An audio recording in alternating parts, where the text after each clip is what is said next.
Test, test.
Morning, everyone, both present and those watching online.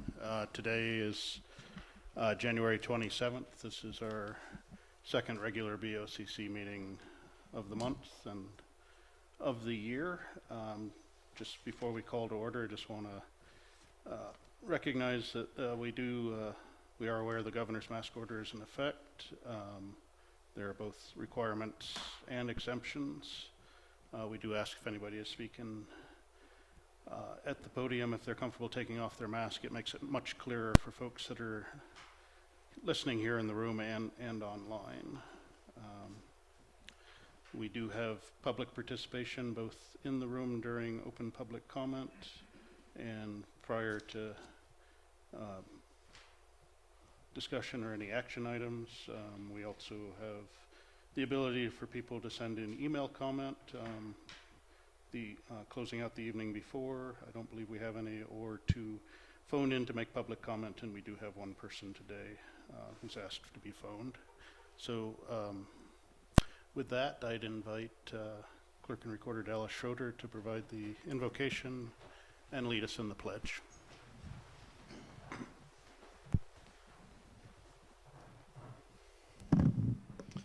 Let's pray. Father in heaven, how good it is to come to you, Father, as our creator, our sustainer of life, and know that you care about us, and the things that go on in our world matters to you as well, and we're thankful for that care and concern you show us. Father, we're thankful for the moisture that you've sent. We just know the earth needs it, and we're thankful when you send it, and we would just pray for more to come. And Father, we do pray you'll be with us in this meeting. Help it to be orderly, help it to be beneficial to the citizens of this community. Father, that the harmony can continue. Father, we also lift up our first responders, our sheriff, our police.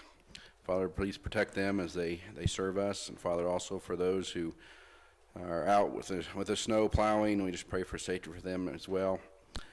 Father, we know that everything that we have comes from you, including this beautiful place that we call home. We just pray your blessings on it. In the name of Christ I pray. Amen. Amen. I pledge allegiance to the flag of the United States of America and to the republic for which it stands, one nation, under God, indivisible, with liberty and justice for all.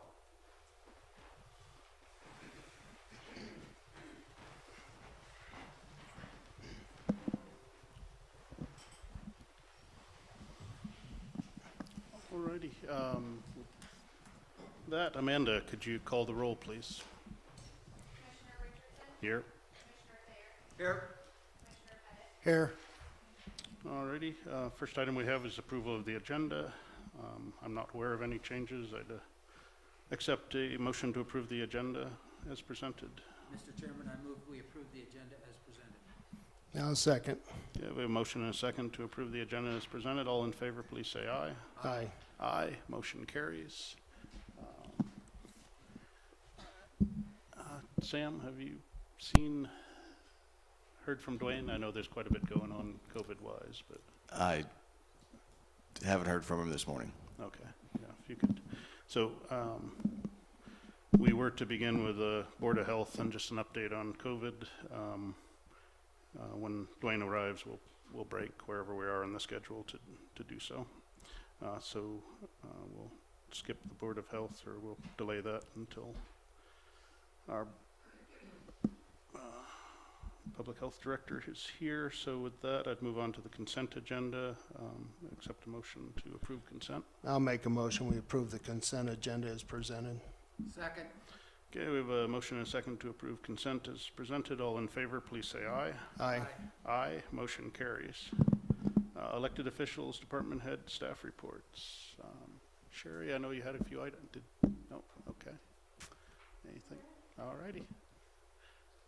Anything from the clerk and reporters side, Dallas? No? Okay. Sam, for staff? I've got a couple updates for commissioners. First, I want to talk a little bit about the CARES Act grant program that we did for nonprofits and businesses. We wrapped up the year with approving 30 awards out of that for about $266,000 total. We had 9 applications that were deemed ineligible. I'll get a list as part of that February 10th presentation on where we are with CARES Act projects and spending. As you know, that CARES Act money was rolled over through the end of this year. We do anticipate another round of awards. Right now, we're focusing on another program rolled out by the state, the Small Business Relief Program. That is a statewide program for a limited segment in the business industry. It's going to be restaurants, bars, caterers, movie theaters, and gyms, if I believe that is the eligible businesses. We're finalizing the application and the instructions. We've got a short timeline on that. Out of that $37 million approved by the state legislature, we are getting $509,000. And that should cover all of our eligible businesses. So when we get that, that program will be going, and then after that program's closed out, we will go back and do that second round, or the final round on the CARES Act money. Any questions on that? No, and then just for those specified businesses, we're pushing those applications out to them versus. Yes, we're going to push those out. We've got we're gathering that list right now. Of course, we know the restaurants because we do all the restaurant inspections on those. We just need to find the rest of the list and get them out. Thanks.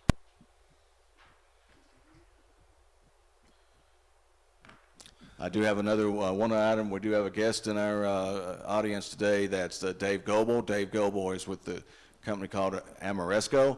That is the energy audit company that we are using through the state energy audit program to come through and take a look at all our doors, windows, HVAC systems, and all our buildings where we have staff, and kind of take a look and see what we can do as far as it's an investment grade audit, energy audit that we could do major upgrades with and see the savings and the repayments out of our energy bills. We're well along that project. We've done the initial assessment. Staff is still working with the contractor and the state energy office, and we should be able to wrap that up, I think, in the next couple months, I think. We're also looking at state grants, DOLA grants to go with that, to stack that money to the best of our ability. Comments, questions? Alrighty. I also notice Travis from Congressman Buck's office is here. Did you have any updates or yeah?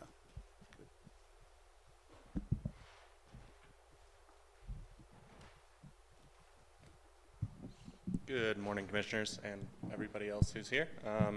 Not a whole lot to report. The legislative part of Congress really hasn't started. It'll get kicked off next week. We have gone ahead and introduced a few bills in Congress. So that's the BRICS Act that we had introduced during the last Congress, which stiffens the penalties for rioting.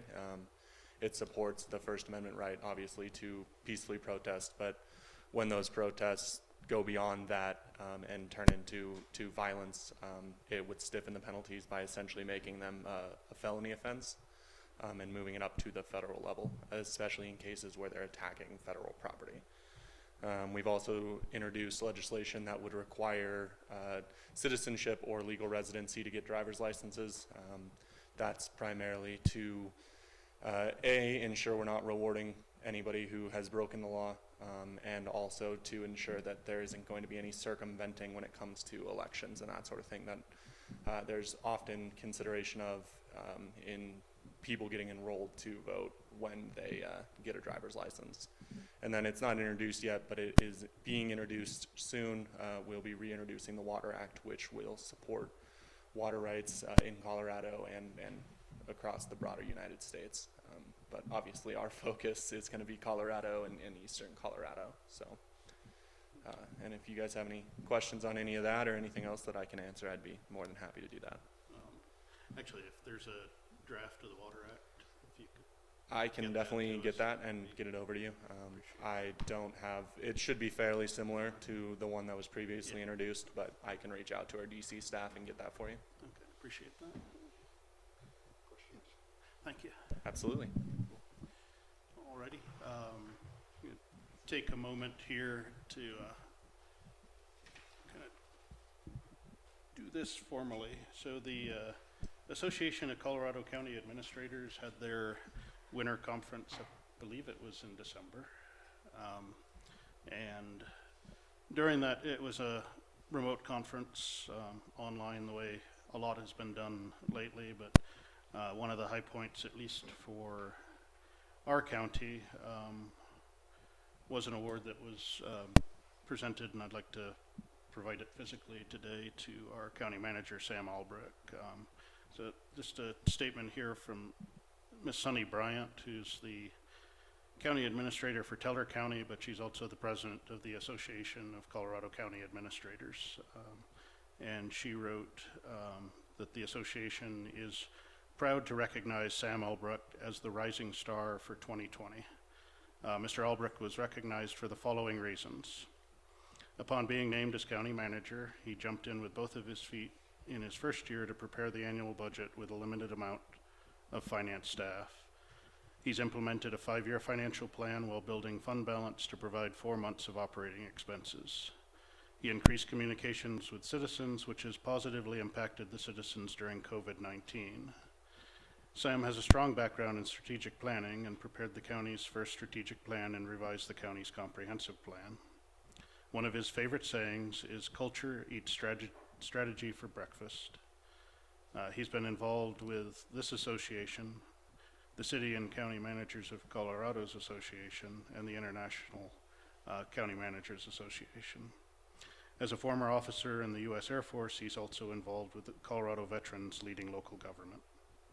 On behalf of Sunny, I'm proud to present the Rising Star Award to Sam Albrecht County Manager. Sam is well deserving of the award and all the recognition that comes with it. So congratulations, Sam. I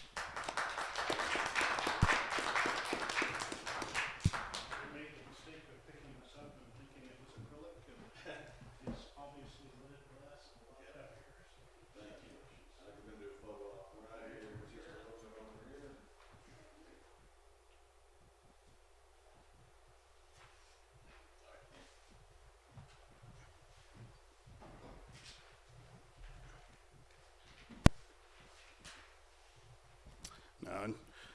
And- Okay, thanks.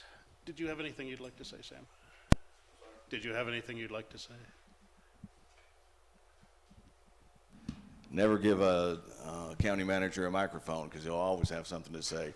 It's been a pleasure. As you know, it's been about 3 years since I've been here now. This Rising Star Award is greatly appreciated from my colleagues, and I appreciate the commissioner's work in putting that application together. And I'll try to live up to that going forward. Thank you. Okay, thank you, Sam. Yeah, I believe was this the inaugural year for this award, or? It's an award they do as needed. They don't do it every year. They have a Administrator of the Year award that they try to do every year, but generally for people with 15 to 25 years of experience, which is a long term for a county manager in any way. So that one's kind of a survivability award. Just kidding. No, it's those for true leaders, but they also have one for rising stars as needed. So. Okay, well, thank you. All righty, with that, said Dwayne was on his way, so we'll work through public comment, and then hopefully he'll be here by that point. So do we have anybody in the room that would like to make public comment? Yes, ma'am, if you could. And please give your name for the record and address, and then you'll have 3 minutes. Candace Heddilla, 446 Meadow Station Circle, Parker 80138. Commissioner Thayer and Commissioner Richardson have both stated publicly during county commission meetings and in statements to the press that Elbert County needs roads.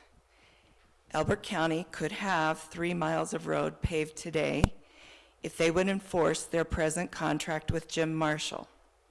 Ma'am, is this testimony that's, I believe this No, is? it's not. At $1 million a road, $1 million a mile for paving, and Mr. Thayer believes that cost is going up. That's $3 million the county commissioners are simply choosing to ignore in order to give Mr. Marshall Ma'am, this is the subject of better deal pending in February Ma'am, 10th. this is a subject So of a to pending keep the map, hearing. no, it's not. Yes, ma'am. This is a current contract that you have, and I can show you the contract. I brought it. This is a current contract you have with a developer who does have a proposal pending in February, but right now he has a contract with the county to pave 3 miles of road, and you're not enforcing that contract. So that's our question to you. We're asking once again, we have gone through the channels. We sent an open records request. We've sent messages to the commissioners, to Mr. Pettit in particular. We filed a complaint using the policy that had been in effect but was rescinded at the last meeting. We received a response with no real answer from the county attorney. We asked this question during the last Board of County Commissioners meeting, and we're asking them again to answer the question today. Okay, thank you for your comment. Do we have any other public comment? Yes, sir. Good morning, Commissioner. Stephen W. Della, 446 Meadow Station Circle, Parker, Colorado, 80138. Good morning, Commissioners and staff. Thanks for taking the time to listen. At the last BoCC meeting, you rescinded an old resolution that now gives the county the right-of-way along section lines throughout the county. Since that time, has the county used eminent domain to start the process of acquiring any land from landowners along section lines? If not, is there a chance that you may be doing so in the near future? That's the question. You can answer if you have time. Thank you. Again, generally public comment we don't answer, but I would say that the answer is no. We haven't taken any steps to acquire additional land since the revocation of that policy. The 2 points that were illustrated in the resolution were, one, we believe that the commissioners were certainly in error in 1963 when they stated in their initial resolution that the county had enough roads, that we did not foresee any additional roads being built in the county. To the extent possible, and this is actually consistent with current regulation when subdivision occurs and a piece of property or a subdivision is going to push up against an existing section line where there is no road, we require a dedication of right-of-way to the county. There's no intent to go exert ownership of any random section lines. It's simply to preserve them for the future. I think, as I mentioned last time, we've got, since 1963, we have areas like Stage Run that butts up right against Chisholm, against Pawnee, against Western Country Ranches, against Ponderosa Park, with no reasonable ways to put roadways through if you need additional roadways to carry traffic. So this is a way to bring consistency with an older resolution who's was kind of dubious at best, and it's kind of hard. I mean, it's a short resolution buried in the minutes of a meeting from 1963, so it's hard to tell exactly what the purpose of the resolution was initially, but it's inconsistent with current regulation, and quite honestly, inconsistent with likely current statute. So that was the reasoning behind that. So as I said earlier, we received no emails requesting public comment, but we did receive one person, Miss Susan Schick, that asked to be called to make public comment. So Susan, if you're watching, there might be a bit of a delay, so I will call, and then I would ask that if you have speakers on at your location that you turn them down so we don't get feedback. So.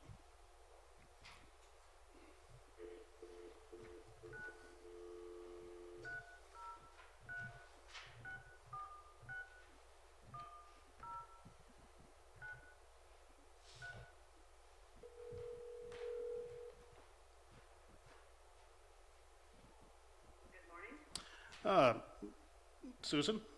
Yes. Yeah, this is Commissioner Richardson. Have you been able to follow along online? Or? Yes, I have. Okay. I'm going to give you the mic in a moment. If you could give your name and address for the record, then you'll have 3 minutes for public comment. And let me know if you can hear me or if I'm too loud. The last time I did this, I think I nearly blasted you guys out of the room. Okay. I'll turn you down with the volume here if that happens. Okay. Here you go. Ready? Yes. Okay. Susan Schick, 4122 Down West Ride, Elizabeth. I had two topics I wanted to request changes regarding some of your policies and procedures. The first has to do with the payments for publication. I noticed in today's consent agenda that you've changed the presentation format a little bit, that you're now publishing the document that goes into the required newspaper reporting, and for previously you were putting, I think every 2 weeks you would show the payments for the payments that were up for the vouchers. And so there's a little bit of a change there, and I was wondering if you could, with regards to the payments to outside legal firms who are assisting the county with litigation, if you could provide a case number or the named litigants so that the citizens can look those up on the state websites to sort of follow along with what's going on. The November payment record shows that a $8,000 or $2,000 charge was paid to Berg Hill, Greenleaf, and Rashidi, the Boulder law firm that the county uses, and another payment of $45,000 in December. And so I was hoping that you could provide some more insight to in the name of transparency, to the citizens as to what these lawsuits, at least who's involved, so we can look them up on other websites to follow along. And the second thing I would like to request is that you invoke a policy that would require all resolution decisions that the county is considering passing or revoking to be brought before the public for an opportunity for discussion before we do pass any resolution or rescind any resolution, rather than putting it as just part of the consent agenda, because I think that was sort of a forced error in the last BoCC meeting, where a citizen requested that be taken off the agenda, but nobody in the county responded to her request, and so it was really not a very lovely scene at the last BoCC meeting to see how that played out. So I think a policy that just says all resolutions, whether they're being rescinded or enacted, be brought before the public for discussion before before you guys take action to pass or rescind. And I was wondering if today you could provide me the names of the litigants involved in the two payments that are listed in November and December to Berg Hill, Greenleaf, and Rushidi. Or the case numbers for those. That's it. Okay. Thank you, Susan. Okay, thank you. Yep.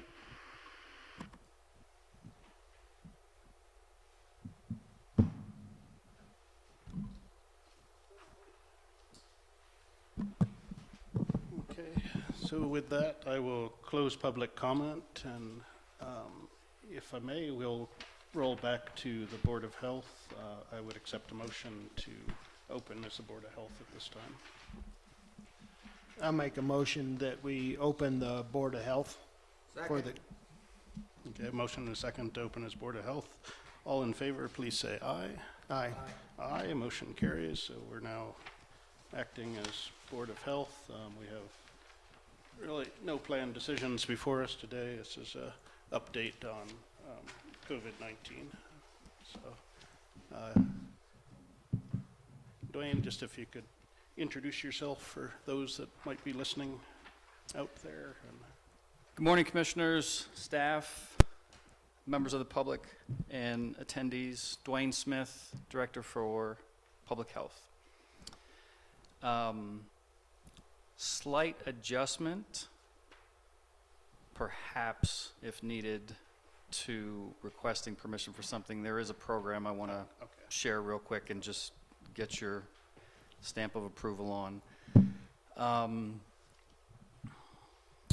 So, do we have the slide deck to put up?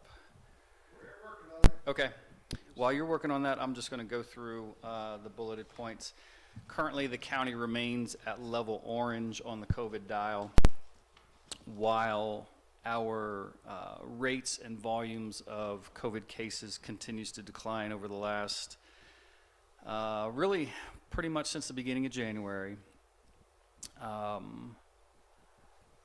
The outlier that is currently preventing us from moving to level yellow is the incidence rate per 100,000 population. So that needs to get below 175 cases per 100,000 population for a period of 2 weeks. We have been very, very close to that. Although this morning I'll be reporting out on 12 cases in the overnight, although 3 of those are old cases, 1 from December, 2 from earlier in January, and do not represent current infections. That's the most common question we get from the public is, as our rates are declining, as our numbers are declining, why aren't we in yellow yet? And rest assured, we are keeping a daily eye on that, and looking forward to getting to that designation. When I put this slide deck together on Monday, a little over 6,500 county residents had been tested for COVID since tracking began in March of last year. As of this morning, we are at 1,078 PCR confirmed infections.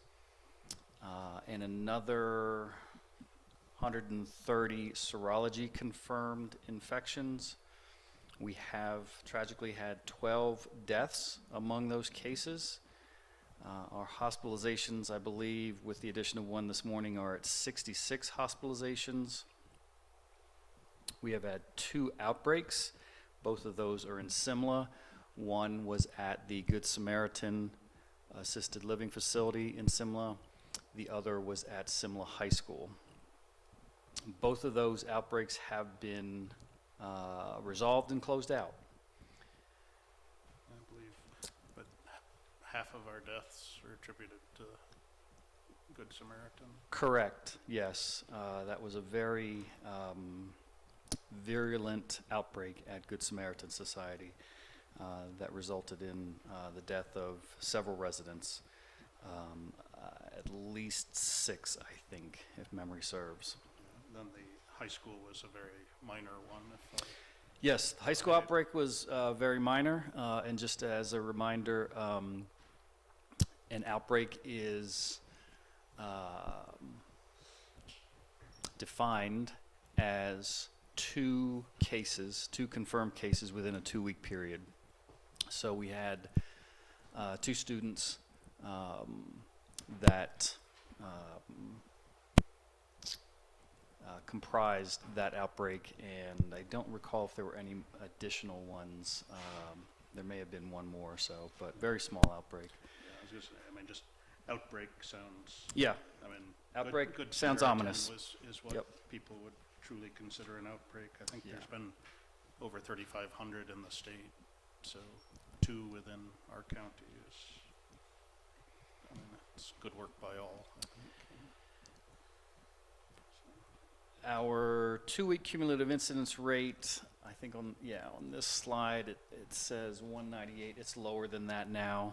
I want to say in the neighborhood of 180. Again, our goal is to get to yellow, and that needs to be below 175. Our 2-week average positivity, it jumped up a little bit this morning, but it did get below 5% actually earlier this week. So anything below 5% is indicative of very little spread in the community. So that's kind of one of the benchmarks we're looking for. Switching to the next slide, the Colorado School of Public Health and CDPHE yesterday published an update on the modeling, the COVID modeling, which is not reflected in this slide, but our reproductive number is statewide below 1, which is, again, one of the thresholds we're aiming for.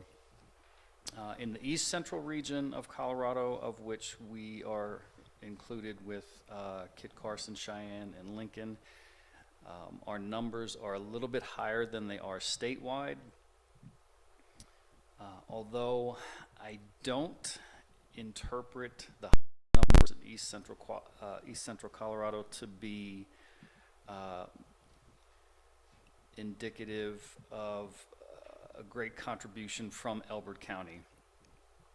In other words, I think the majority of the burden represented in the data, or the infections represented in the data, are in the other counties proportionally. So Those would include the pretty large outbreak they had at the state prison in Lyman. yes, yep, that's one of the things that skews the numbers. Most folks have heard of, by this time, the UK variant, which is the B117 variant, and especially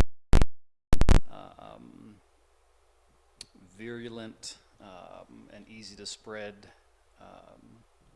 variant of the COVID virus. We just don't know yet whether or not that's going to take hold, and if so, what implications that may have for Colorado and specifically for Elbert County. As of this morning, we're okay. That could change very rapidly, almost day to day. And again, counties are eligible for a less restrictive level on the COVID dial when all 3 of those metrics, the 2-week average positivity, the 2-week incidence rate, and the hospitalization status, are within that category for 2 weeks. Our hospitalization status has always been good. Again, the outlier is the 2-week incidence rate. The next slide just represents a graphic representation of, a graphic depiction of the trend of confirmed cases, understanding that there are many other cases that occurred during the pandemic in Elbert County that are not represented in the data. but this is what we have to go by. And we are trending down since the peak in mid-December.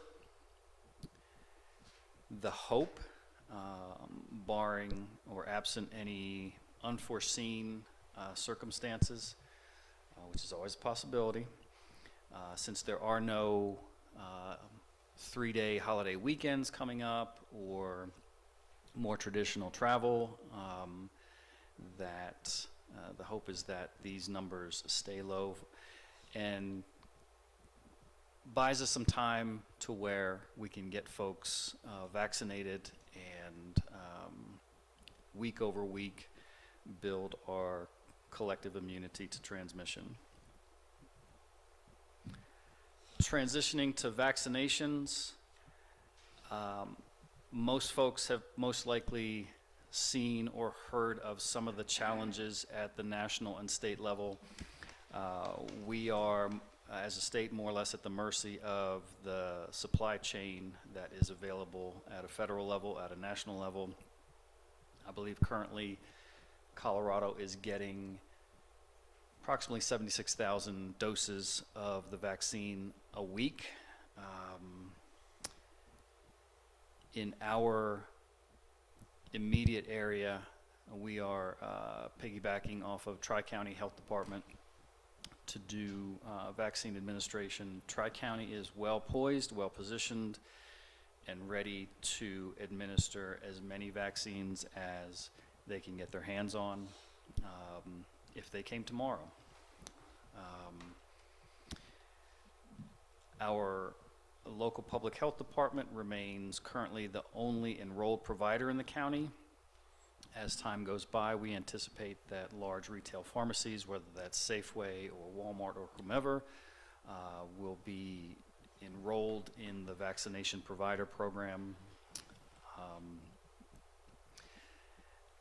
Our initial vaccination clinic will be held February 2nd and again on March 2nd. So February 2nd will be for the first dose of the Moderna vaccine.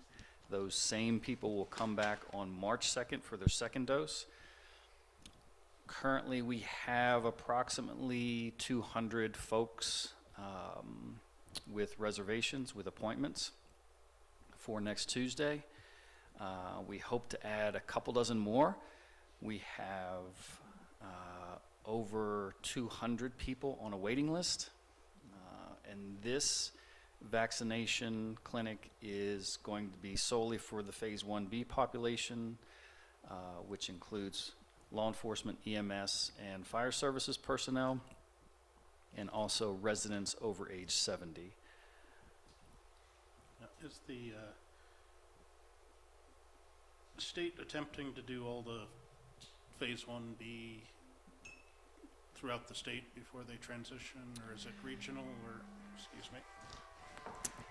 The state is attempting and has directed all local health departments to complete Phase 1B populations before anyone moves on to what is informally characterized as Phase 1B below the dotted line. The next population that will receive priority for vaccinations after the 70-plus population will be teachers. As time goes by, there will most likely be more, large-scale vaccination drive-through type events that you may have seen this past Sunday, where they vaccinated 1,000 folks at Coors Field, and then this Saturday and Sunday, by appointment only, they'll do another 5,000 each day. The current challenge with that is culling 10,000 doses of the vaccine from a statewide allocation of only 76,000 per week means there's less vaccine for the other 63 counties or the other 52 local health jurisdictions. So there's been a significant amount of pushback from local public health directors on kind of robbing Peter to pay Paul approach. Hopefully, when the supply chain at the federal level opens up sufficiently, that will be less and less of a challenge, but in the short term, it has presented some challenges. I want to make note that it takes approximately 5 weeks from the receipt of the first dose to achieve immunity from the virus.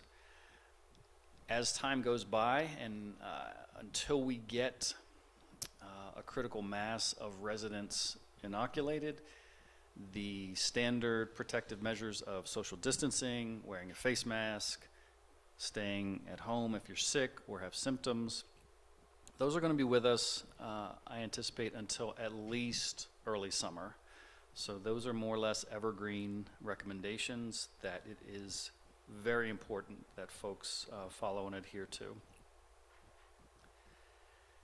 The vaccine implementation responsibility, you can see here, large healthcare systems, whether it's UC Health, Centura, Banner Health, Health One, Denver Health, they will bear, along with retail pharmacies, Walgreens, CVS, and so on, the lion's share of responsibility for inoculating everyone in the state. And after that, it will be a shared responsibility of less proportion for local public health agencies and community partners. That might be a neighborhood clinic in a metro area. And also federally qualified health centers, of which we have one here in Kiowa and Peak Vista. And then the state is holding back a 10% portion of the vaccines for health equity reasons, making sure that those most vulnerable and susceptible to COVID infection have the resources available. I want to share that the vaccines that are currently online, the Moderna and the Pfizer vaccine, are very safe. They are very effective. People should not have an irrational fear of bad side effects from the vaccine. I believe with the Moderna vaccine, the most common side effect, serious side effect, is anaphylaxis. I believe with the Moderna vaccine, there is a statistical report of, or statistically reporting, I believe 2.5 cases per million inoculations for Moderna, and maybe 5 cases of anaphylaxis per million inoculations Tell me for. what that word means. If you have an allergic reaction, bee sting, food allergy, whatever that may be, and your body mounts a response to that, it could be from the vaccine, it could be from any inoculation, flu, any of the other vaccines that folks get. It can be a life-threatening, immediate life-threatening situation where the inability to breathe or more severe circumstances, low heartbeat, things like that. So it's just a very, very bad reaction. For our vaccination clinic, we are required to have EpiPens, epinephrine. I'm just going to say EpiPens. On hand, as well as other first aid supplies. And of course, these will be being provided by nurses, so there will be plenty of personnel close by. And then, of course, Kiowa Fire Rescue is only literally 90 seconds away. So precautions are being taken in the extremely rare event that something like that would happen. The statement, it takes 5 weeks from the first dose, is there a higher level of immunity that comes with the second, or does that extend the period of immunity with the second? Or? So the first dose kind of primes the body, primes the pump to recognize the infection, and then with the second dose, the body, and I'm simplifying this explanation, the body attacks the invader. Okay. So Our understanding to date is that with the first dose, the most common side effect is just a really sore arm, more sore than your typical flu vaccine. Some folks feel kind of nauseous with body aches for, I've heard, anywhere from 6 to 8 hours, and then many folks have described it as flipping a switch, and they're fine after that. With the second dose, I understand that it is a little bit more kick to your body, if you will, because the body is mounting that immune response, and it may be a day or so where you'll feel those same types of malaise and body aches, perhaps a fever, things like that. So, but have not heard anybody that has had both doses feeling poorly for more than, you know, a half a day, certainly not more than a day.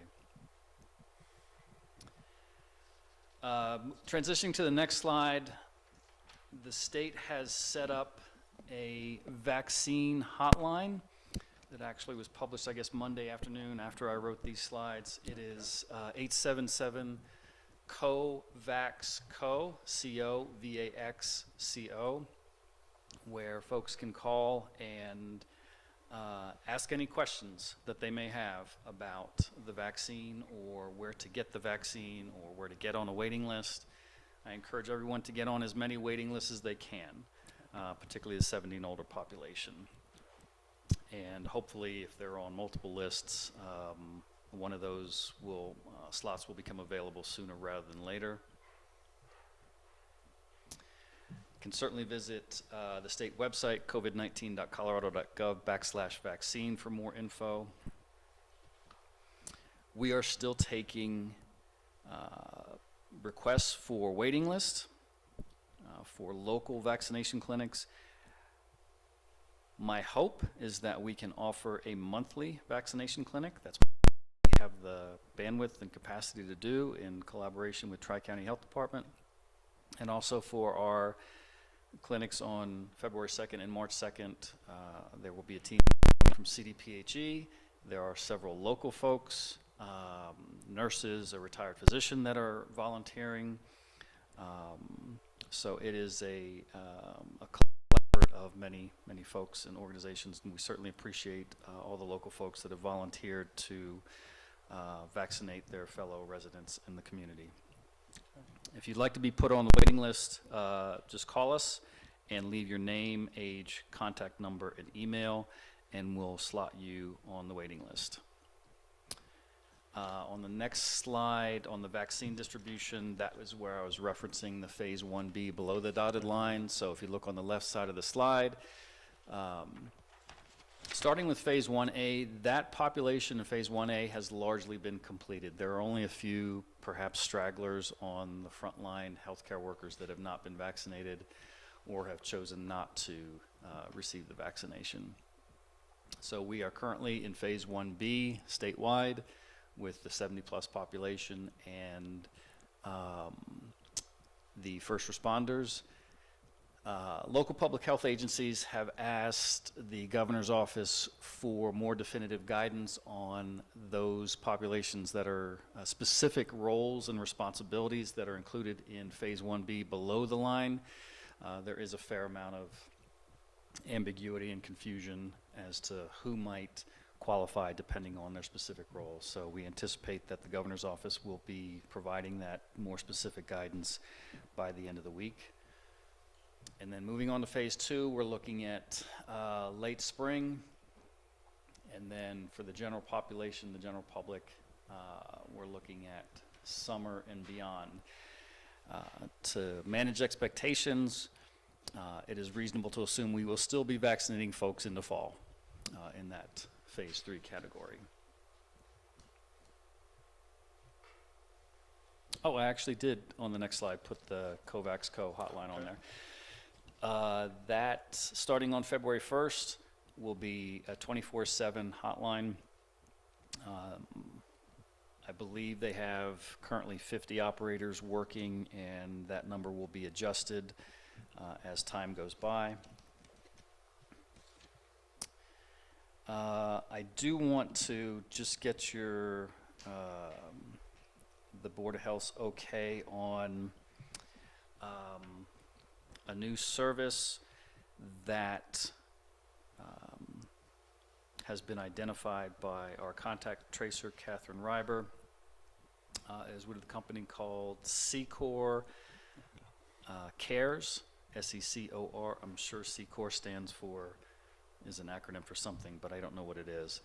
And it deals with providing food for folks that are on isolation orders that have been infected with COVID. We have to date, probably on a half dozen occasions, for people that did not have access to food. We obviously want them to stay put while they're on isolation. We have gone to the grocery store, gotten them whatever food, diapers, whatever they needed to make it through their isolation period. That can present a number of challenges with efficiency, especially when folks are in Agate or Simla and we have to run to Elizabeth and then run back across the county and things like that. So through a contract with Secor that I will be sending to our county attorney for review, this company will deliver a 37-pound box of non-perishable items that is FEMA approved. And they can subsequently add additional boxes of meats and produce plus specialty items delivered to the family or to the isolated person's home, typically within 24 hours after the referral. Our total cost would be between $30 and $40, which is a very, very low price considering, I don't know if you got 37 pounds of potatoes if you get that for 30 bucks, but certainly fresh fruits and vegetables and things like that. This is a much needed option for families. Our current contract, we anticipate in a worst case scenario perhaps drawing on this for one delivery per week, so not a huge volume. I believe our current contract, as it's proposed, is in the neighborhood of $2,000.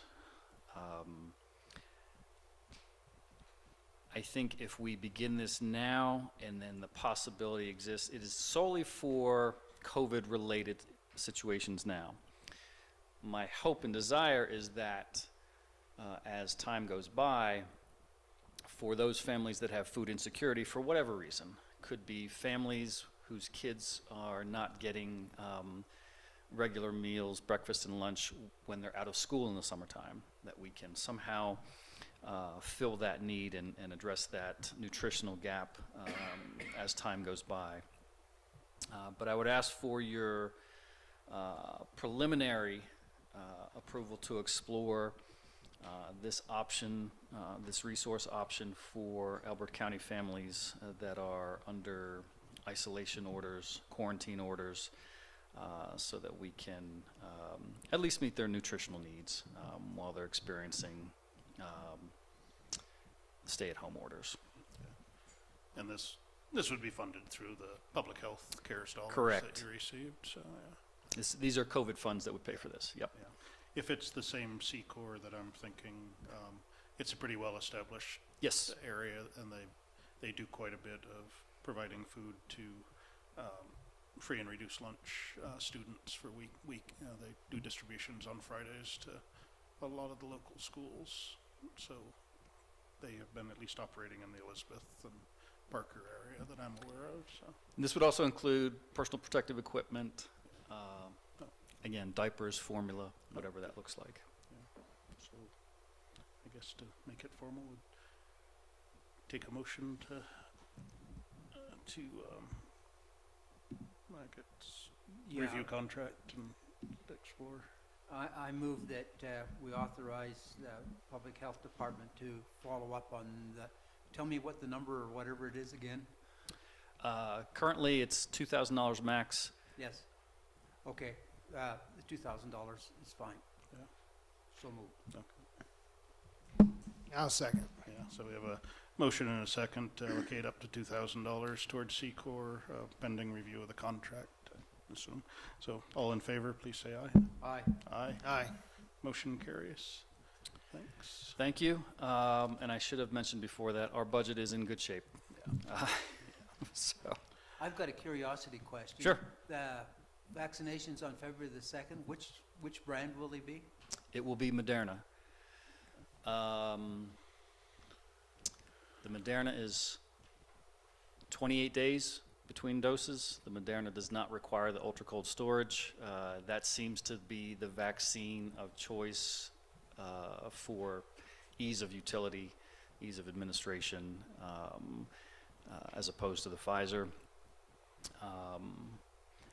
The next vaccine that we hope will be coming online is the Johnson & Johnson vaccine.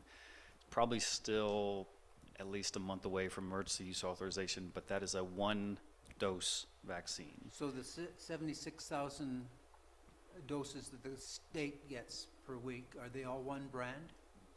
It is a combination. Yep. And we get at least once a week from emergency management an update on where all the doses are going and how many UC Health or Lincoln County Hospital has on hand, and how many they have left. So that's being very specifically tracked by the state. Yeah, So and they can adjust as needed based on clinics. Yeah, I think that's just going to be really important messaging going forward, especially if folks are signing up for different wait lists in different places, just how important it is that they know which their first shot was, so they're not going after a second shot and it's Pfizer or, I mean, There has been, can't, I know at a national level, some discussion as to whether those vaccines can be mixed. I haven't heard anything that definitively says they can. In an emergency situation, because we don't want folks to get a first dose and then have the supply chain interrupted and then not have them get the second dose of the same vaccine. So the question arose, you know, if they got Moderna on their first dose and they absolutely needed to get the second dose, can that be Moderna, and so on and so forth. That's for folks at the national level to figure out, and the scientists to weigh in on. yeah, okay. Yeah, I guess the only ask I would have would be to, you know, if you need us to do it through a letter or just to reach out to Walmart, Safeway, and the Centura clinic that went in by the Safeway to see what, if any, plans are coming. Because at the end of the day, if you look at the where the distribution is, they're getting the bulk of it to pharmacies and. Yeah, thank you for mentioning health. that. I should also mention, which I neglected to mention, vaccine allocations are not specific to the county. They come to the entire state. So Elbert County residents can sign up for clinics in Castle Rock and Parker. They should sign up if their health care is provided by Kaiser Permanente. They are currently taking applications. It does necessitate a telehealth visit. UC Health and all the major health systems. And the reality is most county residents will get the vaccine outside or somewhere at a location outside the county. So please don't misunderstand that you can only get the vaccine from someone or a provider in your county. You can go to Western Slope and get it if you want to drive that far. Or Florida? Yeah, so, just so I'm tracking those, so it first call to your primary care providers, probably best, then follow up with the 800 numbers and the county numbers. And, Yep. yeah, so, I mean, okay. Thanks. Any No, questions? thank you. Thanks, Dwayne. Thank you. Alrighty, I'd accept a motion to close as Board of Health and reopen as Board of County Commissioners. So I'll- moved. Oh, go ahead. I'll second. Okay, motion and a second to close Board of Health and reopen as Board of County Commissioners. All in favor, please say aye. Aye. Aye, motion carries. Okay, so, thank you very much, Dwayne. Hopefully we'll see those top line numbers move down a little more.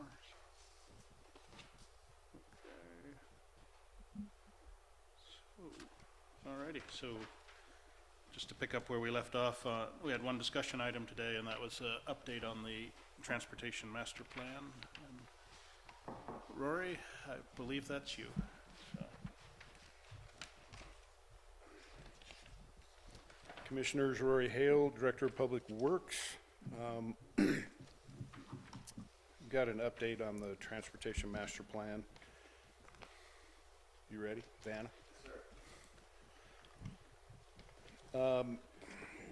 Making pretty good progress. We're about halfway there.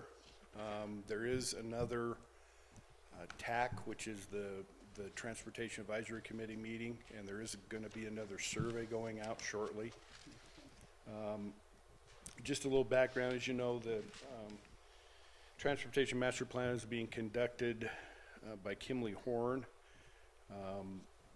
They're probably one of the best traffic consultants, not just in the state, but in the country.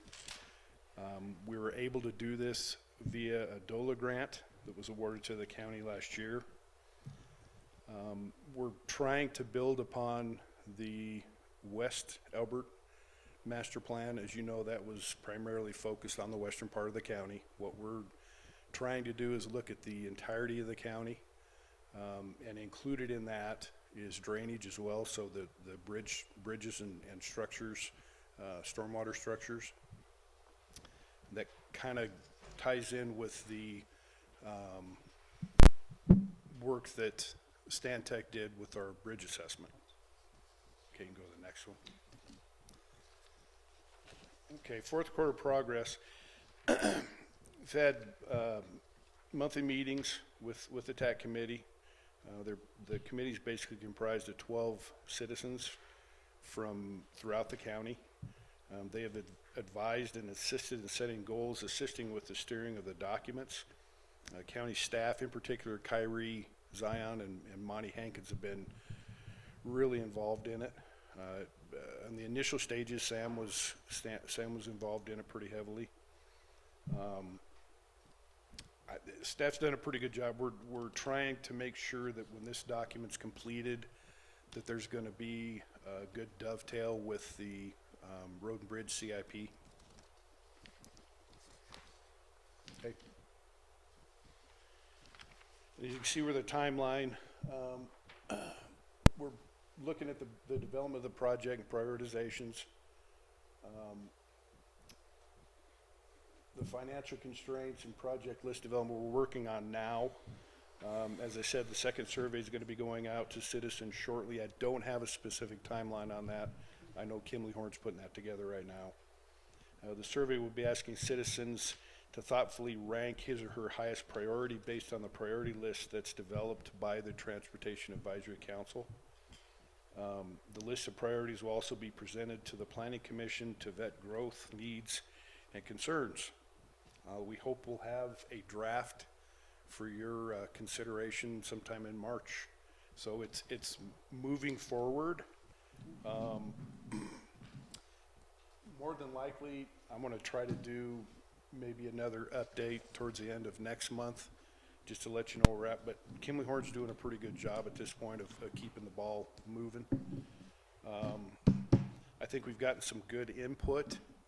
I did, and I apologize, this was my error. We didn't get the maps that I provided for you this morning included in that packet. I did give a copy to the clerk, so they've got it, but that kind of shows the priorities that we've discussed with them. These aren't set in concrete. Again, this is going to be a lot like the comprehensive plan. We're going to try to review it along with the CIP on an annual basis and make sure that we're making adjustments accordingly. Obviously, development's going to drive a lot of this, but if you look down in the L part of the county, we're trying to identify those north, south, east, west corridors, specifically those between Highway 24 and I-70. And come March, I think that we're going to have that more solidly determined, so we can plug that into the CIP. And again, as time goes on, we're going to have to make revisions based upon the kind of growth we're seeing. Obviously, the majority of that's going to be in the western part of the county, and I think you'll see, once we provide the draft, that there's kind of a dividing line that runs from basically county line to the north, kind of follows Kiowa Bennett to the south, and that's really where the focus is. So it expands even more on the West Elbert, the existing West Elbert plan, but it gets us a lot closer to where we need to be looking at and projecting the kind of growth that we anticipate seeing over the next 5, 10, 15 years.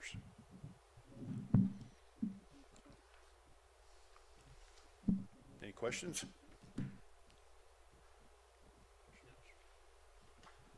Okay. Thank you, Commissioners.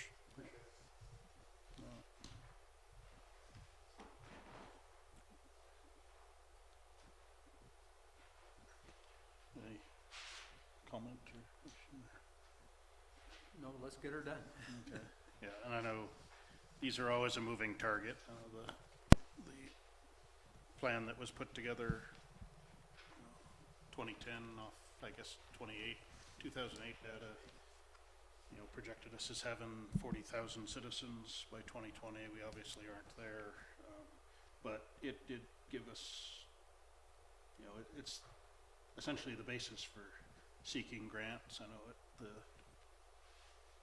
the completion of paving Kiowa Bennett, 29, or a couple of other segments that this supported. Yes, ma'am. Yeah, please. Thank you. My name is Susan Rudman. I reside at 24 Meadow Station Road. I've looked at the maps, and I'm not sure. There were two different maps that I found online. One indicates 178, the other one does not. Neither of these maps indicate that road, so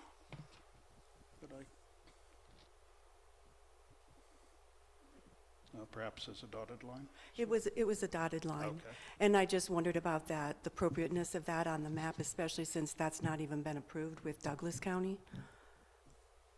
No, again, it's So a that work was- in progress. The Okay, plan won't be completed till March, so okay. thank you. Thank you. Yes, ma'am. Again, I'm sorry, Susan, if we get just formally your name and address for the record. Oh, did you? Okay. Sorry, I was making a note probably while you were speaking.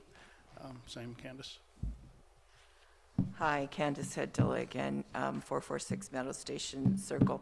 Are we able to attend the committee meetings, the transportation committee meetings, or how can interested citizens get involved in that? No, I'd check with the Public Works Director on what the timing and location of those are. And then can we get these maps? I mean, are they going to be posted online somewhere where we can keep updated on the developments?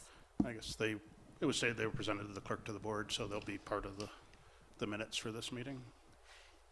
So you can answer questions sometimes when you choose to. Got it. Yes, I can. Sir, do you have a public comment? Thank you.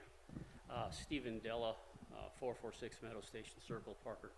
I presume that this discussion item period, I can discuss something other than the transportation plan. Is that correct or not?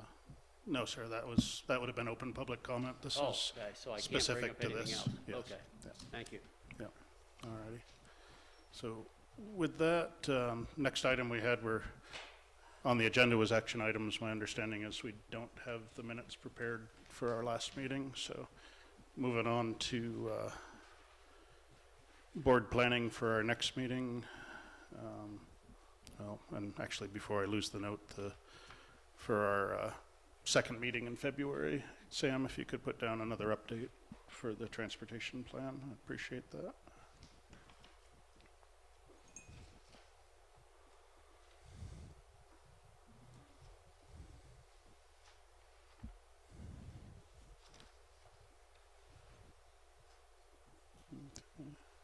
Have anything are you tracking any specifics for the next meeting? The energy audit or, no, okay.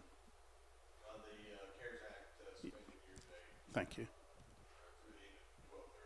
Okay. Yeah, if you could kind of give us an update at the same time on distribution or receipt of applications for the small business recovery loans, or grants, excuse me. Okay. Oh, well, that gets us started. So with that, we are in recess until 1 p.m. today. We will meet over at the fairgrounds for land use.